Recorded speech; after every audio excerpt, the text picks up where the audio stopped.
नमस्कार प्रेक्षकांनो, स्टार प्रवाहावरील लग्नानंतर होईलच प्रेम या मालिकेच्या 6 एप्रिलच्या भागामध्ये आपल्याला असं पाहायला मिळणार आहे की जीवा व काव्याचं एकमेकांवरती प्रेम होतं हे सत्य घरच्या समोर आलेलं असतं आणि यामुळे घरचे सगळेजण जीवावरती खूपच चिडलेले असतात। सत्य समजल्यावर जीवाचे बाबा तर जीवावरती हातच उचलतात। पार्थसुद्धा जीवावरती खूपच रागवलेला असतो। पार्थ जीवाला म्हणतो की तुझं काव्यावरती प्रेम होतं तर तू मला आधी का सांगितलं नाहीस। जीवाचे बाबासुद्धा त्याला बोलू लागतात की तू 2 मुलीच्या आयुष्याचं उद्ध्वस्त केलं आहे।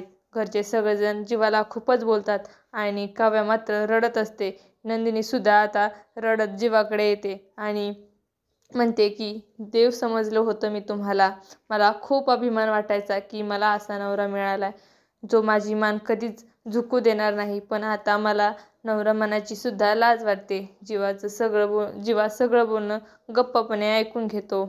घरचं वातावरण खूपच जास्त तापलेलं असतं असं मालिकेच्या 6 एप्रिलच्या भागामध्ये दाखवण्यात येणार आहे। पण हा सगळा प्रसंग नक्की कोणाला तरी पडलेलं स्वप्न आहे। जीवा व काव्याच्या नात्याचं सत्य इतक्यात कुटुंबासमोर काही येणार नाही। या दरम्यान मालिकेचा 8 एप्रिलचा प्रोमोसुद्धा समोर आला आहे। या प्रोमोमध्ये पार्थ काव्याला म्हणत असतो की माझ्या मोबाईलमधली चार्जिंग संपली आहे, तुमच्या फोनवरून मला फोन करायचा होतो। तर तेवढ्यात काव्या म्हणते सांगा नंबर।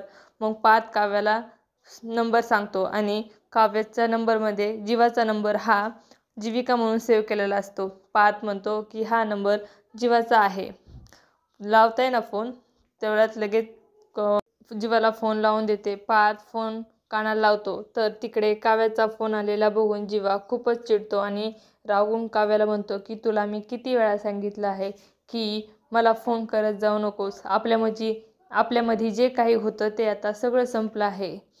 हे ऐकून पार्थ त्याला म्हणतो की अरे जीवा, कोणासोबत बोलत आहेस तू आणि हे काय बोलतोस। पार्थचा आवाज ऐकून जीवा तिकडे गप्पच होतो। तर इकडे जीवा नेमकं काय बोलला असेल याचा विचार काव्या करत असते।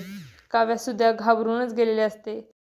तुम्हाला जर आपला व्हिडिओ आवडला असेल तर चॅनलला लाईक, शेअर आणि सबस्क्राईब करा। धन्यवाद।